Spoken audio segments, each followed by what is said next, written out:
Le téléphone portable, smartphone et tous les autres appareils électroniques nous sont très utiles au quotidien. Risque de courbature, de fatigue générale, d'insomnie, de faiblesse sexuelle, de surdité ou de cécité, des AVC. Les charges électromagnétiques des téléphones portables, smartphones ou tout autre appareil électronique sont très dangereuses pour la santé et peuvent vous conduire à la mort. Utilisez désormais les autocollants anti-radiation GIA pour protéger et préserver votre vie.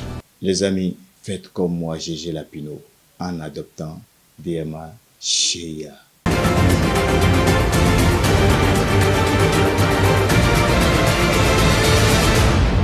Guéri TV Monde, le leader des Web TV au Bénin. Mesdames et messieurs, bonsoir et merci de suivre le journal télévisé sur Guéri TV Monde. Voici tout de suite le sommaire. Désignation des représentants de l'Assemblée nationale du Bénin au sein du Conseil économique et social. Une cinquantaine de personnes ont été désignées ce lundi 23 septembre 2024 par les députés de la 9e législature. On en parle dans un instant. L'école béninoise a rouvert ses portes il y a de cela quelques jours pour la rentrée scolaire 2024-2025.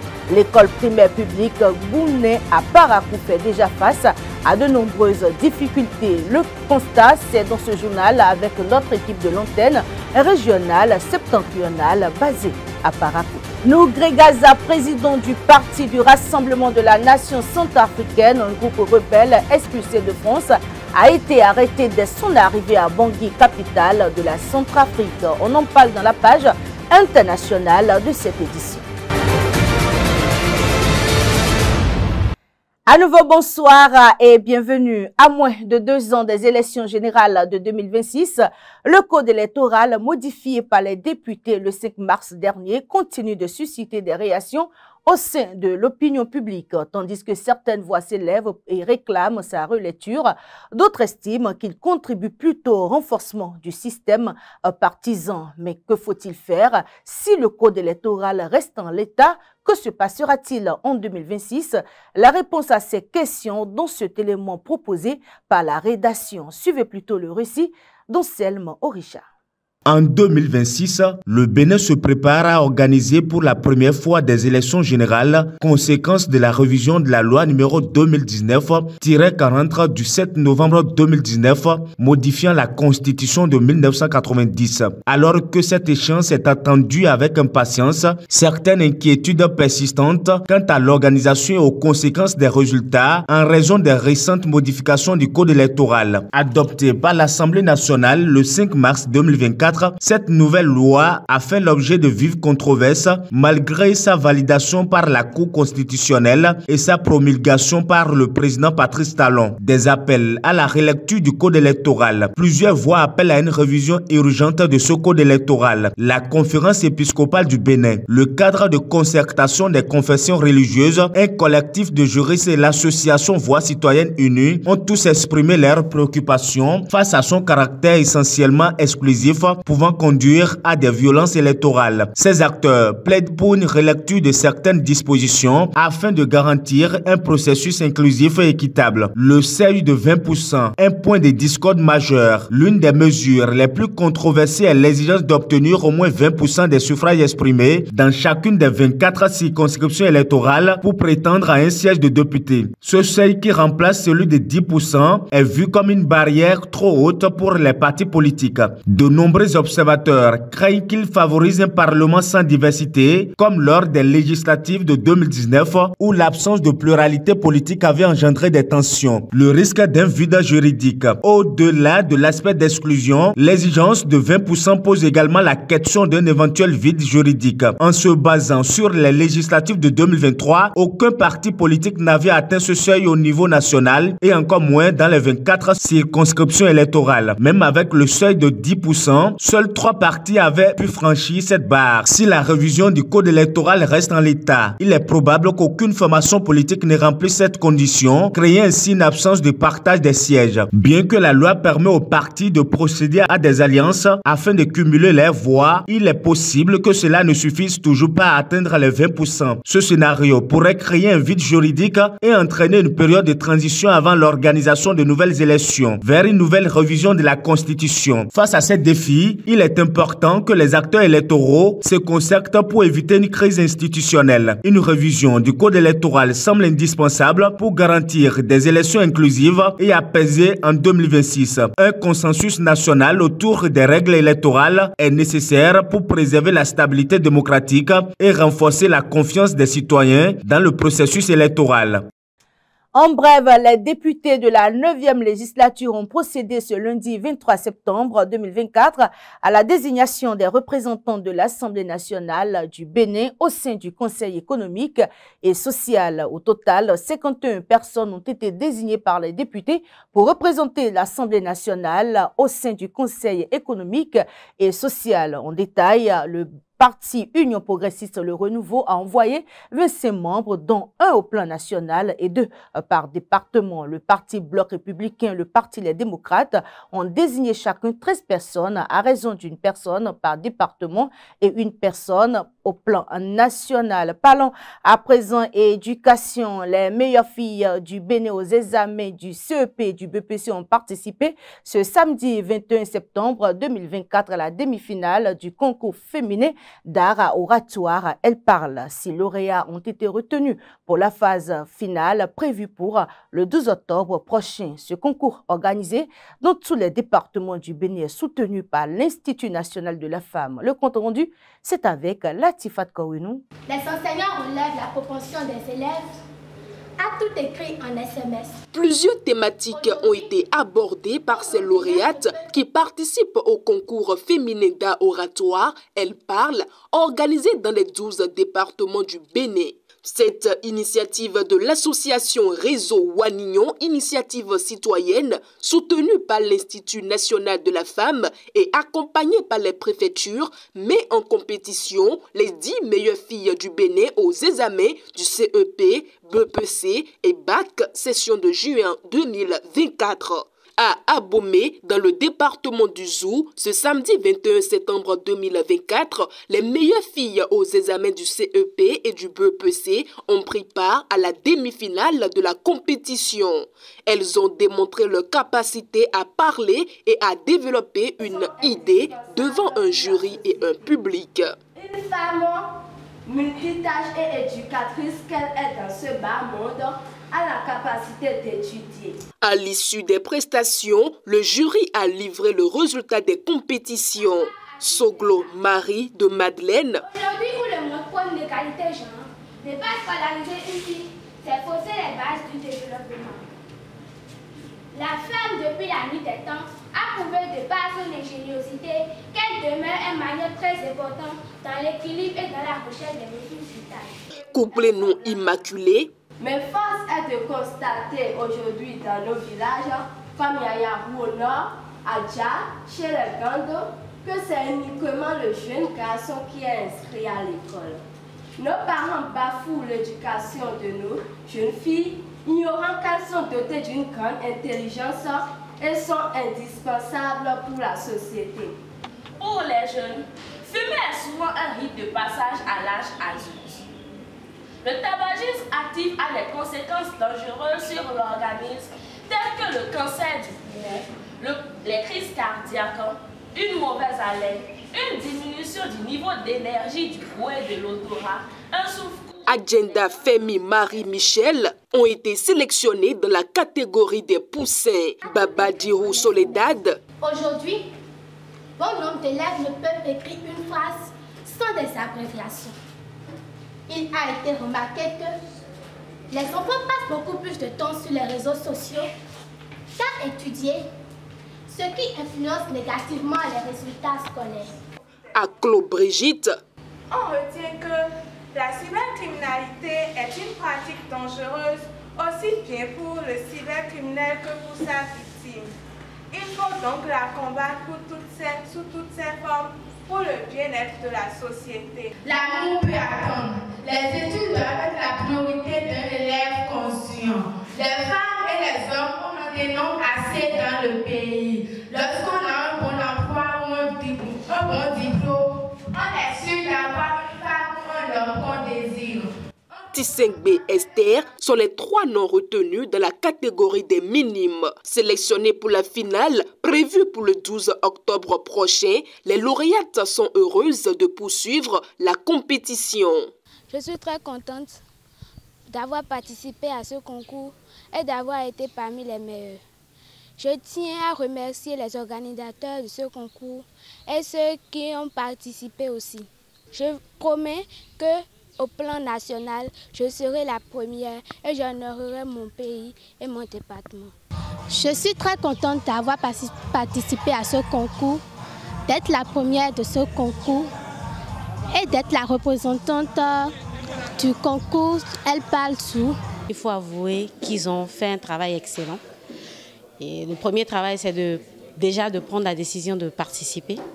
Et ensuite, j'espère qu'ils vont pouvoir ne pas lâcher en chemin. Et pourquoi pas ceux qui n'ont pas été parmi les 3 premiers, les voir à d'autres occasions franchir d'autres limites. Ce concours mis en place par le réseau Wanignon Initiative Citoyenne avec le soutien de l'Institut National de la Femme vise essentiellement à promouvoir l'expression orale et la confiance en soi chez les jeunes filles béninoises.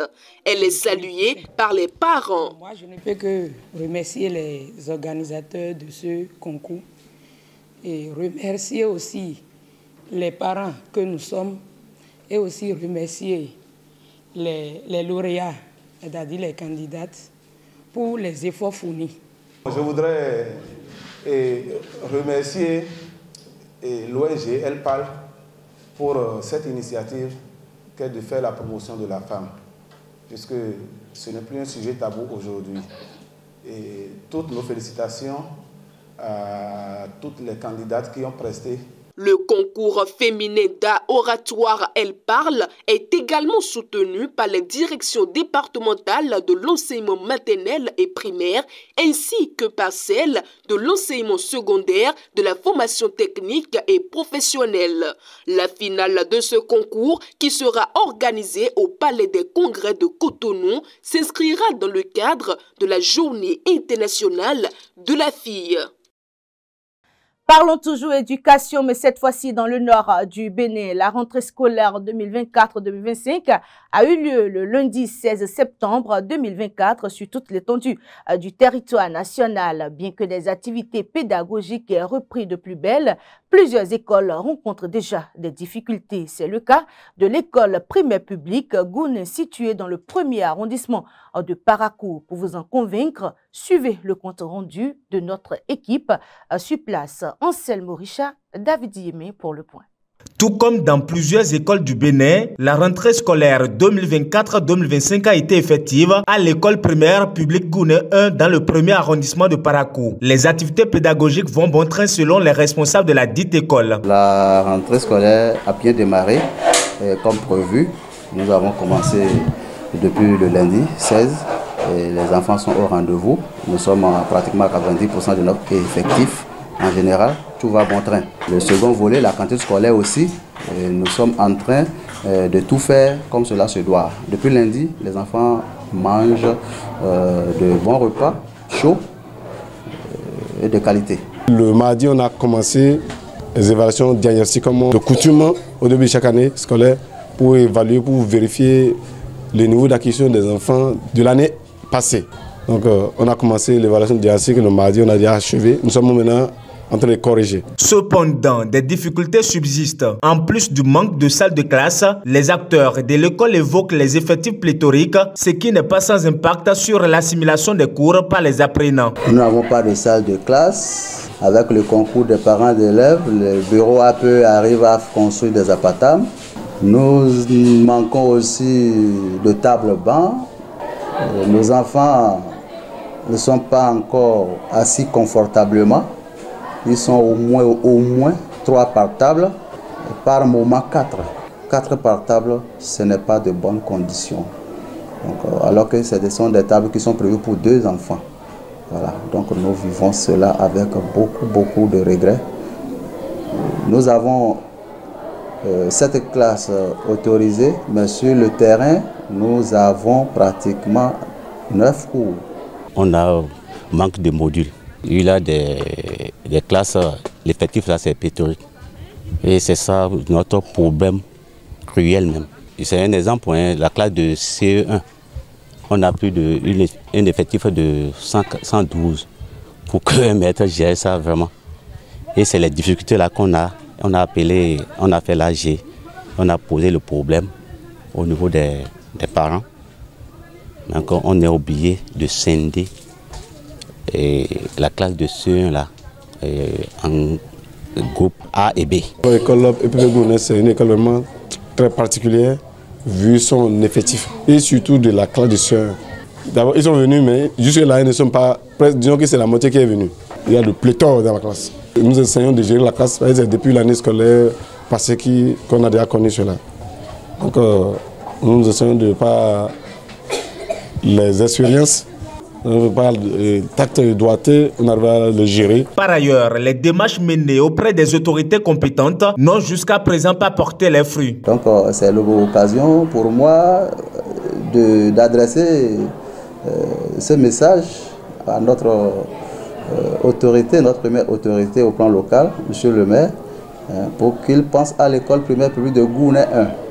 Nous sommes en difficulté. On demande à nos autorités de venir en aide pour nous. Et les parents d'élèves aussi, là, on est obligé de mettre la main à la pâte pour que les enfants réussissent. Pour espérer de meilleurs résultats à la fin de l'année scolaire, les autorités compétentes sont donc interpellées afin de trouver des réponses efficaces à ces différentes préoccupations pour le bien-être des écoliers et par ricochet de l'école béninoise.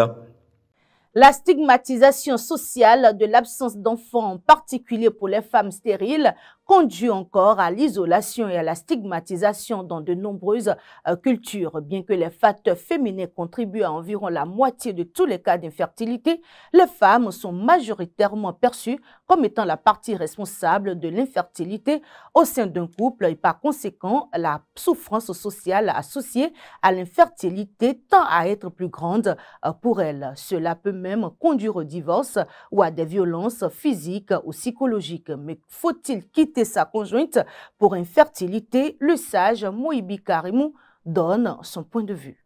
Selon moi, il ne faut jamais abandonner la conjointe parce qu'elle n'a pas conçu. Non, ce n'est pas une bonne chose. C'est elle d'abord, vous avez aimé votre conjointe, vous l'avez mariée, c'est elle. Elle d'abord. Si les enfants viennent, c'est bon. Si ça ne vient pas, il faut la garder. Il faut la garder et trouver une autre formule pour produire des enfants. Vous pouvez prendre une seconde épouse. Moi, je suis musulman, je suis direct. Vous pouvez prendre une seconde épouse, mais ne la renvoyez pas. C'est ta tête. C'est Dieu qui a voulu. Et c'est sa tête qui va vous donner la chance quand vous allez prendre une seconde épouse. Peut-être que c'est après la conception de la seconde épouse, l'enfant peut arriver. Si ça n'arrive pas aussi, les enfants de la seconde épouse sont ses enfants. Et si elle peut comprendre comme ça, c'est bon. Dans notre société, ça se constate que lorsqu'une femme ne conçoit pas là, voire 5 ans, 6 ans, voire 10 ans, on accuse la femme. Ça peut ne plus être la femme et c'est l'homme. Si elle a l'incompatibilité, il n'a qu'à chercher à arranger ça en médecine. Si ça ne marche pas, soit si l'amour continue, la femme reste comme ça, ou elle va chercher ce qui est compatible. Quand vous prenez une femme, vous l'avez aimée, prenez le temps de choisir la femme que vous aimez correctement. Prenez le temps, ne vous précipitez pas sur la jeune fille. Cherchez à la connaître correctement et lorsque vous serez satisfait de tous les critères que vous voulez, prenez-la une fois pour de bon. Et l'amour se cultive au jour le jour dans le couple. Si l'enfant arrive, c'est bon. Si ça n'arrive pas, maintenez le cap. En interactualité en Centrafrique, un chef politique d'un groupe rebelle expulsé de France a été arrêté à son retour à Bangui, la capitale du pays. Faouzia Sefou, pour plus de précisions. Nour Gregaza, président du Parti du Rassemblement de la Nation centrafricaine, PRNC, une milice active dans le nord du pays, venait de purger une longue peine de prison en France, mais ne faisait pas l'objet jusque-là de poursuites en République centrafricaine. Mais vendredi soir, à sa descente d'Avignon, il a pourtant été immédiatement arrêté et emmené au camp de Roux. Il doit être présenté rapidement à la justice pour connaître les charges qui pèsent contre lui. Le 17 septembre, c'est la gendarmerie française qui l'attendait à sa sortie de la maison centrale de Saint-Martin-de-Ré, dans l'ouest du pays, où il terminait de purger les 20 années de peine de sûreté prononcées contre lui en 2004 par une cour d'assises pour meurtre de l'amant de sa première femme. Condamné au total à 30 ans de réclusion, il avait obtenu une remise de peine maximale pour son comportement en prison, dont plusieurs actes de bravoure. Frappé d'une interdiction définitive de territoire français, ayant vu tous ses recours repoussés, il était donc contraint d'embarquer vendredi matin, malgré les inquiétudes de sa famille qui dénonce un arrangement politique entre les deux États. Une source à l'ambassade centrafricaine à Paris explique que son pays, je cite, n'avait aucune raison de refuser le laissez-passer consulaire. Fin de citation. L'avocat de Nour Gregaza demandait, lui, son placement en résidence surveillée, le temps de trouver un point de chute dans un pays tiers. Faut-il le rappeler, le mouvement dont il menait la communication depuis sa cellule, le PRNC, est né en 2019 de division sur base ethnique au sein du FPRC de Noureddin Adam. Ses capacités ont été réduites car il a été ciblé par les mercenaires du groupe paramilitaire russe Wagner qui ont notamment tué son chef d'état-major Mohamed Ali, dit B13, et qui a été remplacé par le général Mohamed Dia. Et pour finir, il faut dire que plusieurs cadres de ce groupe sont actuellement en jugement devant la Cour pénale spéciale de Bangui dans le procès du Ndel 1, un conflit intercommunautaire ayant coûté la vie à plus de 80 personnes entre mars et avril 2020.